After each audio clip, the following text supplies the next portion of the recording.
Bismillahirrahmanirrahim. Assalamualaikum warahmatullahi wabarakatuh. Waalaikumsalam. Sahabat Al-Azhar, kembali lagi dengan podcast Al-Azhar, yaitu mengedukasi dan menginspirasi. Dengan saya sendiri, Naura Ramdhani Yolendra dari SMA Islam Al-Azhar 1, yang hari ini akan membicarakan banyak hal nih dengan Bapak Imam Gunawan yang akan membicarakan topiknya, yaitu peran remaja dalam estafet kepemimpinan bangsa. Halo Bapak. Halo. Assalamualaikum. Waalaikumsalam warahmatullahi Bapak gimana Bapak, sehat Pak? Alhamdulillah sehat. Naura sehat. Alhamdulillah sehat terus Pak, insya Allah. Seorang pemimpinan bangsa nantinya. Iya.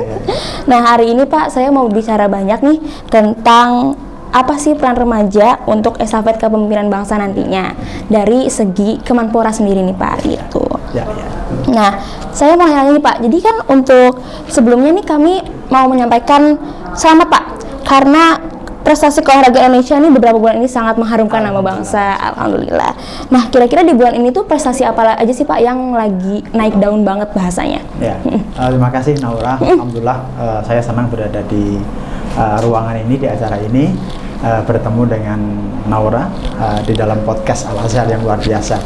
Pertanyaan Naura sangat menarik tadi, di awal juga sangat menarik bahwa remaja itu menjadi aset atau menjadi tokoh di masa yang akan datang. Ada sebuah perumpamaan atau kata mutiara Naura dalam bahasa Arab. Naura bahasa Arab? Sedikit Pak. Bunyinya adalah Subhanul Yaum Rijalul Ghad. Pemuda pada saat ini dia akan menjadi rijal. Rijal itu tokoh, pemimpin, pelaku bisnis, pendidik, ilmuwan yang akan berdampak. Tetapi itu perlu disiapkan. Nah, dalam rangka itu maka kita perlu sama-sama ya, seluruh elemen, seluruh masyarakat, keluarga, pendidikan untuk menyiapkan itu. Salah satu di antaranya ada persiapan-persiapan yang berkaitan dengan fisik. Kemudian kalau fisik, kalau ada anak-anak muda yang memiliki kemampuan fisik yang bagus, punya talenta yang bagus, nah masuklah dia ke prestasi olahraga. Prestasi olahraga juga tokoh juga, karena melalui aktivitas olahraga dan berprestasi di bidang olahraga, itu Indonesia bisa berkibar-kibar, bisa dinyanyikan di ajang Olimpiade dan sebagainya. Kemarin misalnya ya, nah orang lihat di Olimpiade kita mendapat 2 medali emas, sangat luar biasa sekali. Panjat tebing dan angkat besi, luar biasa. Di hal yang lain juga sama, prestasi-prestasi sangat luar biasa. Di cabang yang lain, badminton juga luar biasa. Di cabang-cabang ilmu pengetahuan, teman-teman Naura juga yang ikut Olimpiade internasional dan sebagainya, itu semuanya menjadi sesuatu yang luar biasa. Saya tidak bisa menghitung hafal satu-satu karena betapa banyaknya prestasi kita ini dicapai. Belum misalnya lulusan-lulusan perguruan tinggi Indonesia, lulusan anak-anak Indonesia lulus di perguruan tinggi Amerika, di mana-mana rankingnya sangat tinggi, lulus dengan summa cum laude sangat luar biasa. Itu adalah prestasi-prestasi yang harus kita banggakan. Bahkan untuk adik-adik nih, adik-adik para pelajar Al-Azhar, silahkan kalian mencari figur-figur yang bisa menjadi menginspirasi. Gitu. Mungkin alumni Al-Azhar banyak sekali, prestasi sangat luar biasa. Jadi banyak sekali prestasi yang bisa kita ini kan, dan itu harus kita jaga untuk estafet ke depan. Keren. Bukan tidak mungkin loh, suatu ketika alumni Al-Azhar menjadi Presiden Republik Indonesia. Amin. Profesor yang terkenal di perguruan tinggi yang top itu. Insya Allah. Terima kasih Pak untuk keremajaan hari ini tuh ya. Emang pemimpin muda tuh sekarang harus banget punya skillnya gitu. Betul, ya Pak. Betul. Kalau kira-kira untuk tahun ini kira-kira program apa Pak yang bakal difokuskan di Kemenpora sendiri? Ya, di Kemenpora ada 2 hal. Ya. Hal pertama adalah pemuda, hal kedua adalah olahraga. Pemuda, kalau kita berbicara pemuda itu ada usianya Naura. Pemuda itu kalau di dalam undang-undang kepemudaan itu usia 16 sampai dengan 30 tahun. Itu anak muda. Jumlahnya cukup besar, sekitar 65 juta dari Indonesia, atau sekitar 24% penduduk Indonesia itu adalah usia 16 sampai dengan 30 tahun. Nah, di antara 16 sampai 30 tahun itu ada usia-usia remaja. Remaja itu kan 11-14 ya, 14-17, kemudian remaja akhir itu 18 sampai 21 lah gitu. Nah, itu semuanya ada program-program di Kementerian Olahraga. Yang ditingkatkan apanya? Bukan sekedar pengetahuannya, tetapi juga keterampilannya. apakah keterampilan di bidang memimpin, ada pelatihan kepemimpinan, tapi juga ada pelatihan yang untuk membangun karakter, membangun mental, membangun mindset. Bisa kewirausahaan, bisa kepemimpinan, bisa kepeloporan, itu banyak sekali itu. Kalau tidak antaranya ya, misalnya di bidang bisnis. Mungkin teman-teman Naura di SMA Al-Azhar sudah ada yang mulai bisnis kan? Iya, nah, itu nanti bisa ikut programnya Menpora. Namanya program Wira Muda. Untuk memfasilitasi remaja-remaja yang punya ide bisnis untuk kita tingkatkan menjadi bisnis yang sudah bisa berjalan sampai menjadi insya Allah menjadi konglomerat. Itu berbagai macam hal. Kreativitas juga ada. Kreativitas dipacu, inovasi dipacu. Di Menpora ada kegiatan namanya Kreativisea. Kreativisea. Untuk membangkitkan kreativitas, ide-ide di bidang seni budaya, macam-macam teknologi yang dilakukan di daerah-daerah. Untuk merangsang anak-anak muda di daerah, remaja di daerah untuk mengekspresikan passionnya, untuk mengekspresikan keasikannya di mana ini. Wah, kumpullah di situ untuk kita ini. Jadi itu bentuknya kayak pemberian edukasi gitu ya, Pak? Pemberian edukasi ada. Kemudian memberikan tempat untuk parfum ada. Dan memberikan apresiasi ada. Tadi apresiasi diberikan penyaluran lagi untuk menyalurkan bakat dan sebagainya. Komplit lah pokoknya program. Seru. Ikut Naura, ikut suatu ketika ya. Saya personal emang lagi suka banget sama dunia sastra sih, Pak. Aduh, sastra juga bisa masuk di situ. Ya, oke. Keren banget. Nah, Bapak, kita kembali lagi nih ke topik kita aja ya. Nah, menurut Big Data di BPS, Indonesia mengalami bonus demografi pada tahun 2020 sampai 2035, maaf. Penduduk dengan usia produktif akan menjadi sumber daya nih bagi pembangunan menuju Indonesia Emas 2045. Nah, secara umum menurut Bapak dan menurut Kemenpora sendiri, bagaimana kondisi remaja dan pemuda Indonesia saat ini, Pak? Iya. Secara umum ada dua macam. Dua macam. Ada yang kondisi yang sudah siap, berarti dia berada di dalam jalur yang bagus, tidak ada persoalan-persoalan, prestasinya bagus, kemampuannya bagus, kemampuan emosionalnya juga bagus semuanya lah. Insya Allah mirip dengan anak-anak Al-Azhar.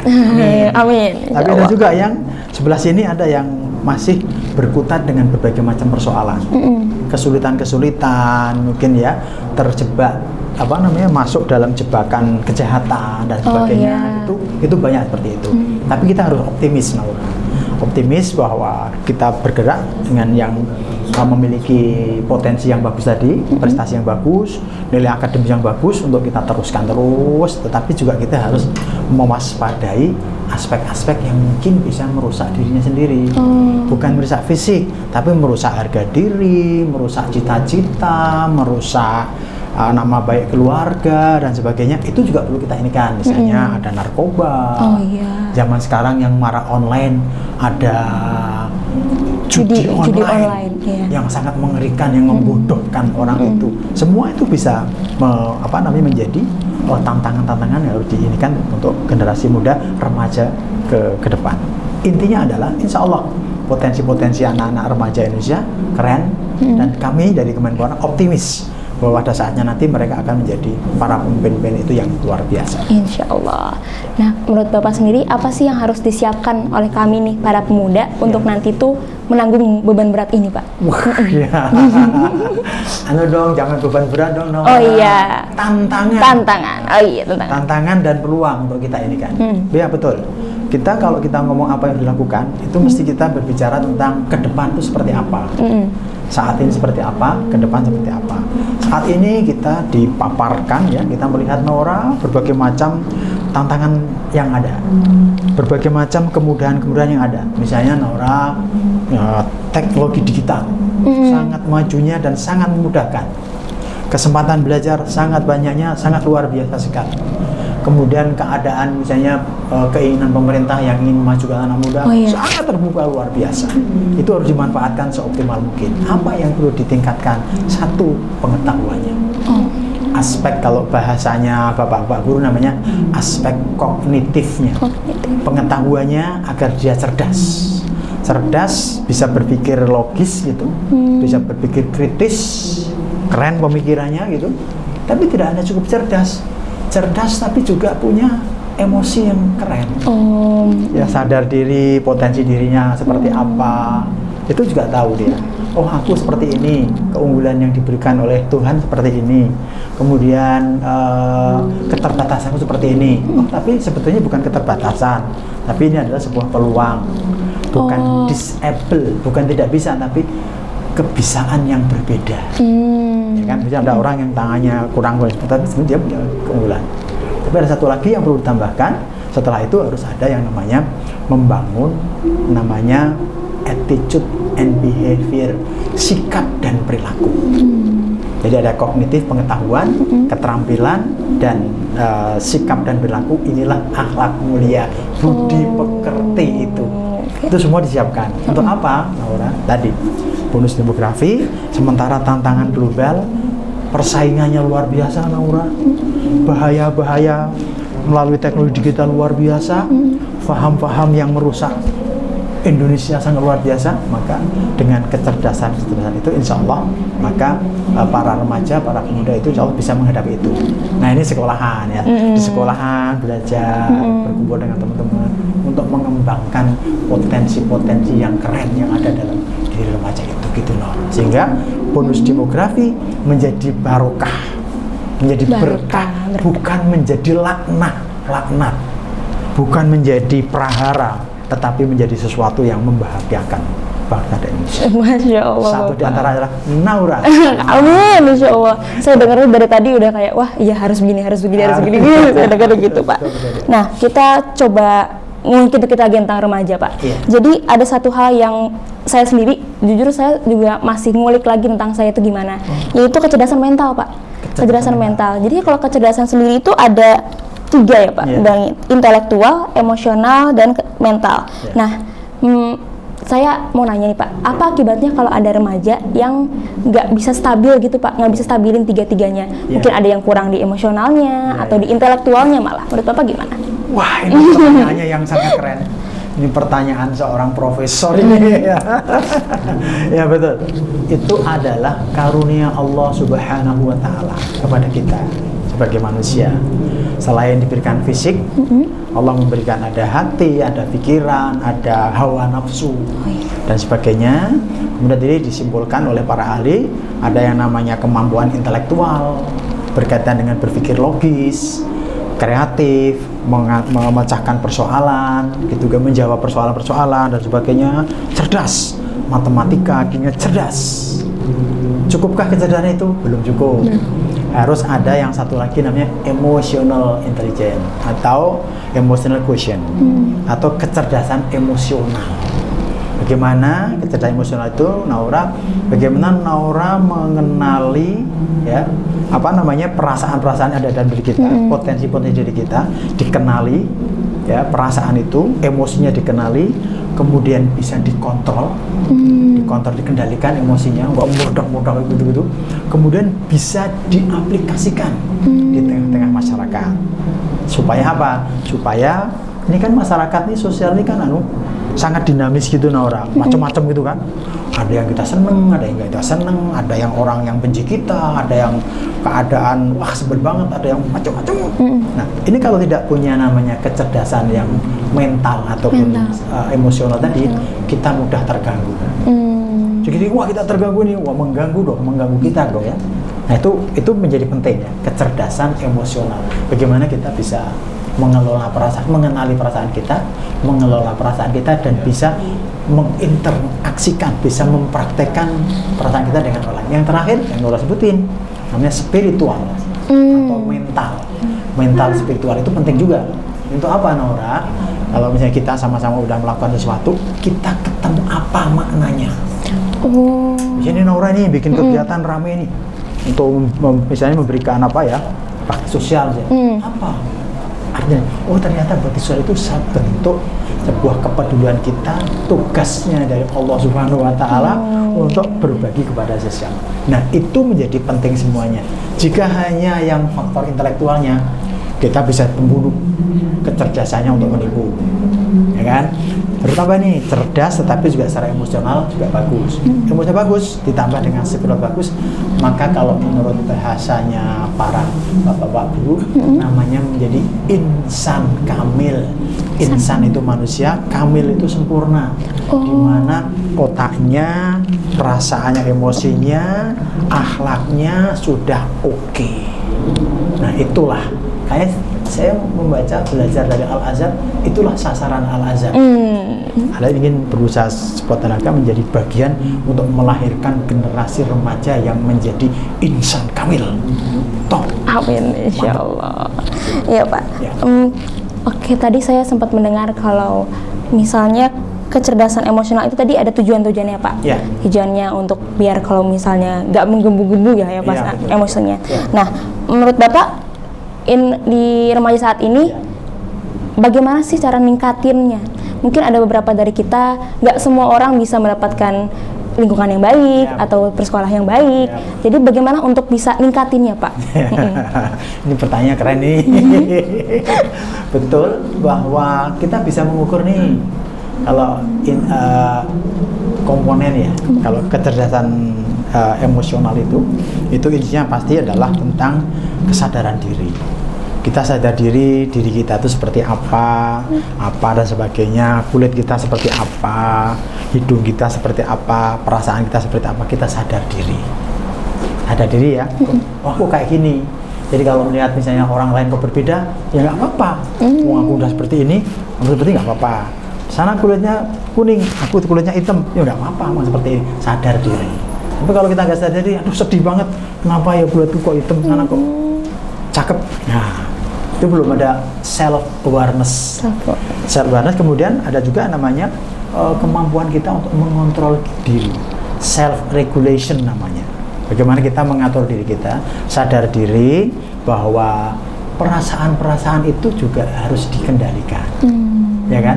Senang juga dikendalikan, enggak senang juga dikendalikan, marah juga dikendalikan, ya kan? Dikendalikan diri, tetapi juga kita bisa melakukan namanya empati. Pernah dengar empati ya? Empati itu kita tahu perasaan orang lain gitu loh.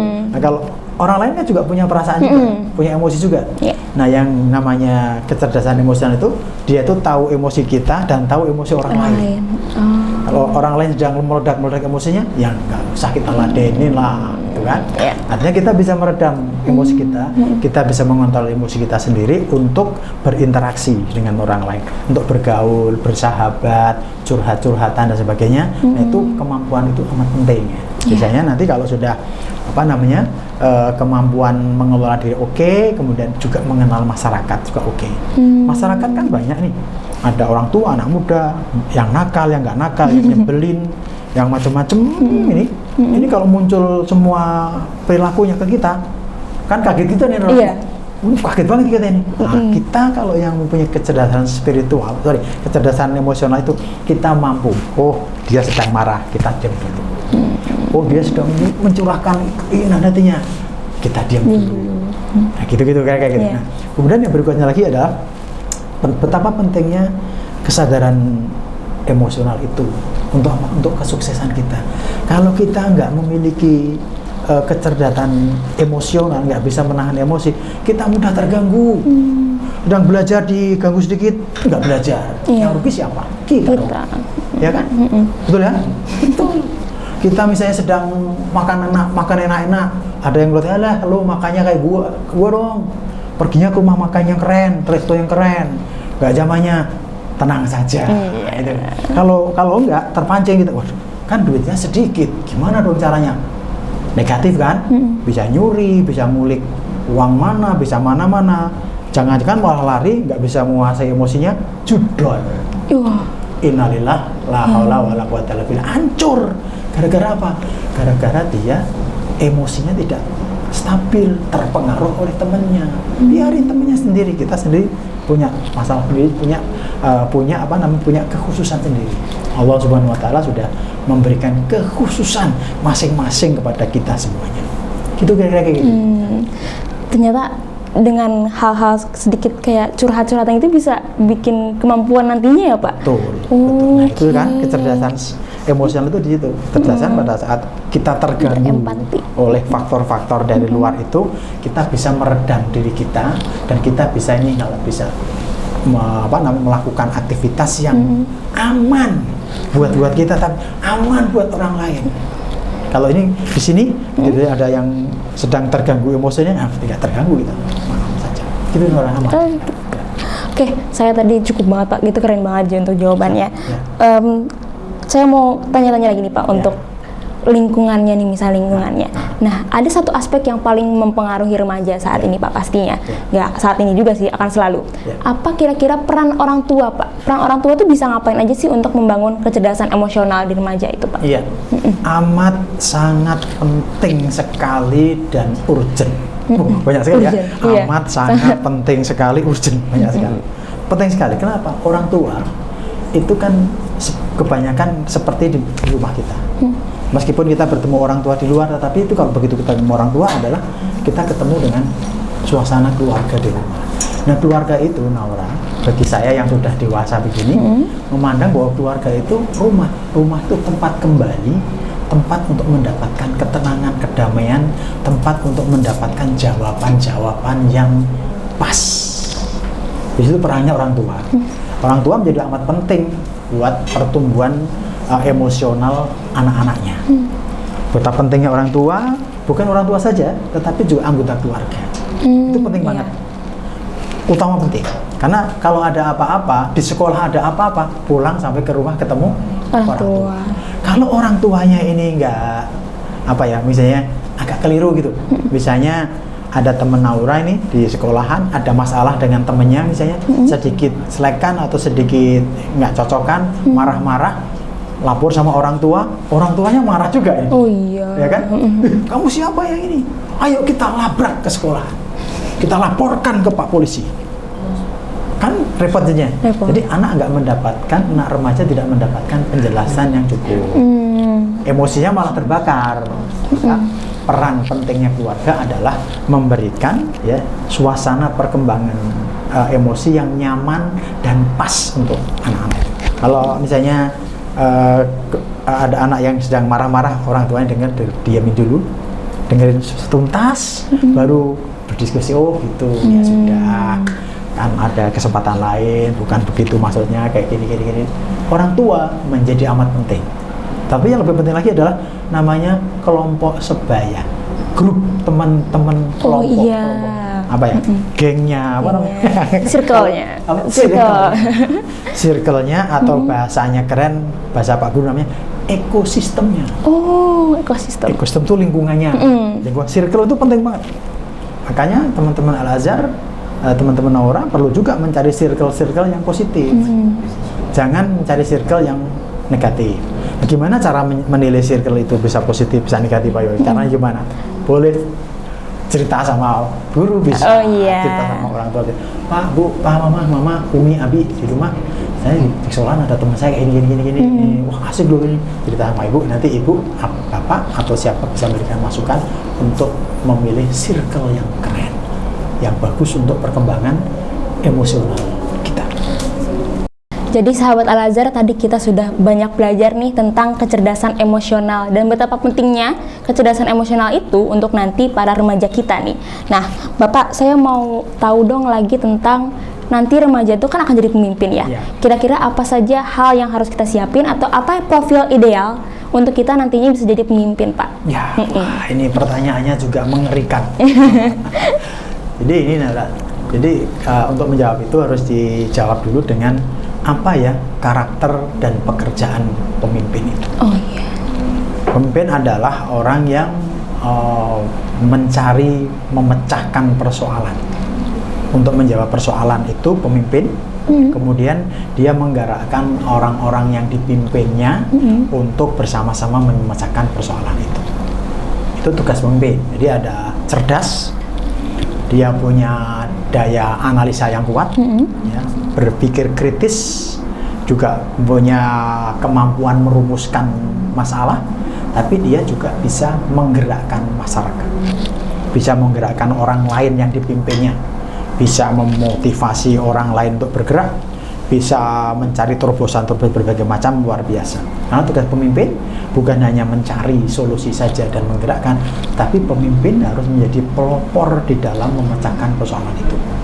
Nah, dengan kira-kira kemampuan pemimpin seperti itu. Nah, kita bisa menurunkan nih, kira-kira ilmu apa yang harus dipersiapkan. Yang pertama tentu saja kita harus mempersiapkan belajar tentang berbagai macam ilmu pengetahuan sesuai dengan passion kita masing-masing. Yang belajar ilmu ekonomi, belajar ilmu ekonomi sedalam-dalamnya. Yang belajar fisika sedalam-dalamnya. Yang belajar politik sedalam-dalamnya. Yang belajar biologi sedalam-dalamnya, belajar sedalam-dalamnya. Untuk apa? Untuk nanti jika ada persoalan yang berkaitan dengan ekonomi, dia bisa memberikan penjelasan. Belajar tentang logika. Bagaimana cara memutuskan persoalan, bagaimana menganalisa persoalan. Oh, kalau ada masalah seperti ini faktor penyebabnya apa ya? Gitu. Ada contohnya misalnya kalau dokter kesehatan, misalnya ada orang pusing ini kenapa? Pusing dikasih obat, ternyata pusingnya bukan karena sakit, Naura, karena sedang jatuh cinta, ditolak cintanya. Mau dikasih obat macam-macam kan nggak cocok itu. Nah, kalau seorang pemimpin nggak memiliki kemampuan berpikir, memecahkan persoalan yang sampai sebenarnya apa persoalannya, maka dia akan gagal menjadi seorang pemimpin itu. Itu kan ya? Jadi setelah seperti itu juga belajar bagaimana memanage, bagaimana mengatur, bagaimana membuat planning dari persoalan-persoalan yang akan diselesaikan. Kira-kira seperti itu. Jalan saja. Sekolah-sekolahan insya Allah sudah ada wadah-wadah untuk memimpin itu. Contoh misalnya kalau di Al-Azhar itu ada OSIS loh, OSIS. Di OSIS ada kepemimpinan. Di luar OSIS di kelas ada ketua kelas. Ada kelompok-kelompok pekerja, ada kelompok-kelompok peminatan. Macam-macam banyak sekali. Nah, di situ di setiap kelompok itu sebetulnya ia sedang belajar memecahkan persoalan, mewujudkan mimpinya seperti apa. Itulah tugas seorang pemimpin. Jadi belajarlah semaksimal mungkin ya untuk belajar itu, tapi jangan sampai lupa pemimpin juga harus belajar berkaitan dengan akhlak pastinya, akhlak mulia. Kalau bahasa sekarang namanya integritas. Integritas itu amat penting. Kejujuran, ketekunan, memikirkan yang dipikirnya dan sebagainya itu penting banget. Salah satu di antara hal yang penting adalah kesadaran bahwa seorang pemimpin itu bukan bos. Seorang pemimpin itu bukan diktator, tapi seorang pemimpin sejatinya adalah pelayan yang dipimpinnya. Presiden, pelayan rakyat. Kepala sekolah, pelayan murid dan guru-guru. Kepala rumah tangga, pimpinan rumah tangga, pelayan anggota keluarga. Pemimpin OSIS melayani anak-anak OSIS untuk apa? Untuk menyalurkan keinginannya, untuk mewujudkan apa yang ingin dituju. Jadi ini penting banget. Jangan sampai kita nanti menjadi pemimpin tetapi kita nggak pas sebagai pemimpin. Kayak Rasulullah SAW. Dia memimpin tapi dia bukan diktator. Memimpin, memberdayakan, memberikan kesempatan sehingga semua umat-umatnya, sahabat-sahabatnya bermunculan menjadi para pemimpin-pemimpin yang sangat luar biasa. Pemimpin yang keren adalah pemimpin yang menghasilkan pemimpin-pemimpin berikutnya. Keren banget. Naura jadi pemimpin itu insya Allah. Amin insya Allah. Bapak, tadi kita udah belajar tentang pemimpin tadi Pak ya. Nah, pemimpin itu pastinya ada di dalam visi misi Kemenpora ya Pak. Yaitu adanya pembentukan profil pemuda Indonesia. Nah, kalau di Kemenpora sendiri, apa kegiatan-kegiatan di sekolah yang mendukung terwujudnya profil Indonesia Pak? Ya. Profil Kemenpora membuat profil mengenai pemimpin pemuda. Sebetulnya tidak hanya Menpora saja yang buat memimpin profil itu. Banyak teman-teman komunitas, banyak teman-teman organisasi, kantor yang lain pun itu memunculkan profil-profil itu. Profil itu kan untuk mengenalkan. Tapi bukan sekedar untuk mengenalkan Naura, tapi pemunculan profil-profil itu untuk menyebarkan contoh keteladanannya. Ada di bidang perusahaan ada profil-profilnya, di bidang olahraga ada profil-profilnya, pemimpin ada profil-profil. Tetapi Naura dan teman-teman jangan hanya nunggu melihat profil yang dikeluarkan oleh Kemenpora. Cari sendiri profil-profil apa yang menjadi mimpi kita, yang menjadi role model kita. Misalnya di sini ada alumni Al-Azhar yang sudah sukses luar biasa. Itu kita jadi, itu profil kita. Saya minimal harus seperti itu misalnya. Nggak mau kurang, harus lebih dari situ. Nah itu profil itu penting. Olahraga misalnya, ada Mas Rizky kemarin angkat besi, medali emas Olimpiade, itu profil. Tapi di balik profil, penampilan profil itu Naura, itu ada ceritanya itu ternyata. Capaian-capaiannya apa yang harus dilakukan, sejarahnya, kegiatan sehari-hari, gaya hidupnya, itu menjadi penting untuk diketahui. Ya kan? Kalau misalnya, contoh misalnya pemimpin sekarang, misalnya Pak Presiden Pak Prabowo, sekarang Pak Prabowo seperti itu. Coba dilihat track recordnya, sejarahnya sejak dari kecil sampai seperti apa. Dengan profil-profil itu sebetulnya adalah sebuah cara untuk kita memberikan pelajaran yang real, yang nyata, Nora, agar siapapun yang melihat profil itu terinspirasi untuk melakukan apa ya. Kalau beliau seperti itu, saya seperti apa ya. Jadi kita kan masing-masing kan punya track sendiri-sendiri kan ya, punya jalan sendiri-sendiri. Nah, begitu kita sudah mulai track itu, maka di kiri kanan kita ada yang perlu namanya mentor. Nah, dengar kata mentor? Mentor itu yang membimbing kita, mendampingi kita. Mentor bukan selalu orang lain. Bisa jadi mentornya Naura adalah kakak Naura sendiri, atau ibu mama Naura sendiri, atau ayah mentornya, atau tetap teman kiri kanan, atau kakak kelas. Mentor itu yang akan menjadi tempat curhatan kita, untuk membantu emosional kita berledak-ledak. Jadi dengan mentor itu kita bisa. Kalau di sekolahan ada namanya guru, pendidik, itu pasti dia insya Allah akan jadi mentor. Kalau ada misalnya anak-anak yang bermasalah, maka perlu ada namanya konseling, tempat kita curhatan. Di Al-Azhar ada juga ya? Ada. Kalau ada yang sedih, mentalnya terganggu, jiwanya terganggu, konsultasi sama guru PP misalnya saja, itu untuk memperbaiki agar cita-cita yang akan kita capai tadi itu tetap terjaga. Nah, kalau ada gangguan emosional, dijaga lagi untuk tetap kesana menjadi yang keren. Itulah gunanya profiling itu untuk mendapatkan role model. Kalau role modelnya Naura sebagai presenter, sebagai host, siapa? Host Najwa Shihab sih Pak. Iya. Misalnya kan.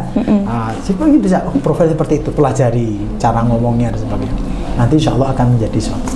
Pesan saya, jangan hanya nunggu profil yang ditampilkan oleh pemerintah, tapi cari profil-profil yang keren yang kamu banggakan, itu menjadi sesuatu yang luar biasa. Salah satu di antara profilnya kalau anak-anak perempuan ya istri Rasulullah SAW, Siti Khadijah, Siti Aisyah, memimpin Rasulullah menjadi contoh teladan para pejuang-pejuang yang keren. Masya Allah. Luar biasa. Masya Allah Bapak. Ya. Nah Bapak, kita mau nanya-nanya tentang YPI sini Pak, YPI Al-Azhar. Nah Bapak kira-kira ada harapan apa nih dari YPI Al-Azhar? Iya. Ini kalau cerita ini sih panjang sekali nih. Saya udah tahu Yayasan Al-Azhar udah lama. Saya dari kampung halaman di kampungnya di Jawa, datang ke Jakarta tahun 1990. Al-Azhar sudah ada. Beberapa teman juga Al-Azhar juga ya, ada yang di sini juga. Saya tahu bahwa Al-Azhar itu sebuah lembaga pendidikan yang sudah solid ya. Sistemnya sudah sangat bagus, sudah established, sudah confirm, sistem sudah berjalan dengan bagus, berorientasi kepada sesuatu yang sangat bagus. Itu juga beberapa teman saya kerja juga banyak yang alumni dari Al-Azhar, banyak, hingga tahu kinerjanya seperti apa dan sebagainya. Harapannya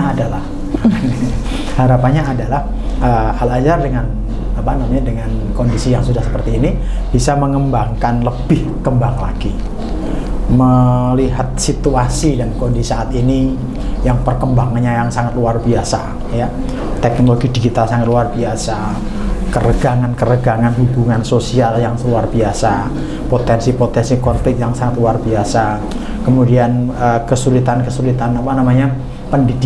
pendidikan banyak sekali hambatan kiri kanan sebagainya.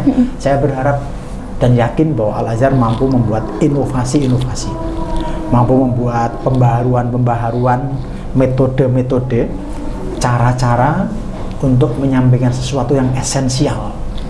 Esensial itu sangat fundamental. Misalnya, bagaimana caranya membangun akhlak mulia anak-anak Al-Azhar, tetapi cerdas, Jadi intelektualnya dapat, emosinya dapat, spiritualnya dapat, tetapi dengan cara-cara kekinian yang itu pasti akan bisa dilakukan oleh Al-Azhar. Contoh misalnya aja untuk menebarkan semangat Al-Azhar, misalnya aja ada podcast seperti ini. Iya. Mungkin nanti ke depan ada apa lagi dan sebagainya. Saya yakin dan percaya Al-Azhar bisa melakukan itu untuk melakukan terobosan-terobosan yang baru, semakin baru. Kalau bisa semakin banyak disebarkan ke seluruh penjuru dunia Indonesia. Contoh-contoh baik yang dilakukan Al-Azhar, cara-cara terbaik yang dilakukan Al-Azhar dikembangkan, dibuka cabang yang banyak-banyak dan sebagainya, biar semakin menginspirasi lembaga-lembaga pendidikan yang lain menjadi teladan dalam pendidikan yang bermacam-macam. Tentu saja tidak semua pendidikan harus sama dengan Al-Azhar, tetapi prinsip-prinsip bahwa untuk mendapatkan pendidikan, hasil pendidikan yang baik harus sistemnya bagus, tata kelolanya bagus, cara memilih para pendidiknya juga bagus, cara membina muridnya juga bagus, dan mengelola alumni-alumni juga dengan bagus. Nilai-nilai Islam tetap keren. Mantap. Kira-kira gitu harapan. Oh iya gitu. Oke. Baik Bapak, kira-kira pesan apa nih yang mau disampaikan kepada remaja-remaja untuk nantinya akan menggantikan pemimpin-pemimpin bangsa, Pak? Iya, pesan buat para remaja. Ya. Yang pertama, para remaja, para siswa-siswi Al-Azhar, kalianlah yang akan jadi pemimpin-pemimpin itu. 2045 kalian sudah mulai memegang tampuk pimpinan itu. Maka berbekalah dari sekarang. Bekali pengetahuan kalian, kembangkan kecerdasan emosional kalian, mengerti diri, perdalam agama kalian, belajar agama. Belajar agama itu bukan sekedar mengetahui, tapi belajar agama itu adalah sampai menumbuhkan perilaku yang mulia. Terakhir barangkali kata Rasulullah SAW dalam sebuah hadis, mungkin anak orang udah hafal juga, Rasulullah pernah bersabda, innama bu'ithu liutamima makarimal akhlak. Bahwa sungguhnya Rasulullah itu hadir bukan lain kecuali untuk menyempurnakan akhlak manusia. Akhlak manusia yang keren dipadukan dengan intelektual yang keren, maka keterampilan dia suatu waktu cocoklah suatu ketika kalian benar-benar akan menjadi para pemimpin itu dalam berbagai macam ranah, dalam berbagai macam strata. Paling tidak kalian menjadi pemimpin diri kalian sendiri, menjadi insan kamil, masuk surga mendapatkan dari Allah Subhanahu wa taala. Allah. Insya Allah. Bapak sejujur saya mau nangis dengarnya. Saya jadi kayak termotivasi banget gitu Bapak. Nah, sayang sekali Pak, kita sudah sampai di penghujung. Kira-kira ada kata penutup nggak Pak untuk lebih semangatin lagi atau bikin saya nangis atau gimana? Kata penutupnya adalah kuatkan tekad kalian. Jangan kalian jadi orang yang keberhasilan kalian ditentukan oleh orang lain. Tapi keberhasilanmu adalah upayamu sendiri dan rahmat dan fadilah Allah Subhanahu wa taala. Jangan hiraukan sesuatu yang mengganggu kiri kanan kamu, tetap fokus kepada cita-cita kebaikan kamu, berupaya dan berdoa kepada Allah Subhanahu wa taala, dan jangan sampai lupa berbakti kepada dua orang tua. Birrul walidain menjadi salah satu landasan yang amat sangat penting buat kalian semua. Sukses buat adik-adik sekalian, para siswa Al-Azhar. Assalamualaikum warahmatullahi wabarakatuh. Waalaikumsalam warahmatullahi wabarakatuh. Baik, terima kasih Bapak. Dan baik sahabat Al-Azhar, kita sudah sampai di penghujung acara. Jangan lupa dari semua pesan-pesan Bapak yang tadi sampaikan, kita bisa membangun lagi semangat kita untuk nantinya akan menjadi pemimpin bangsa. Sampai jumpa di episode selanjutnya. Wassalamualaikum warahmatullahi wabarakatuh. Waalaikumsalam warahmatullahi wabarakatuh. Masih Nora. Terima kasih Bapak. Keren.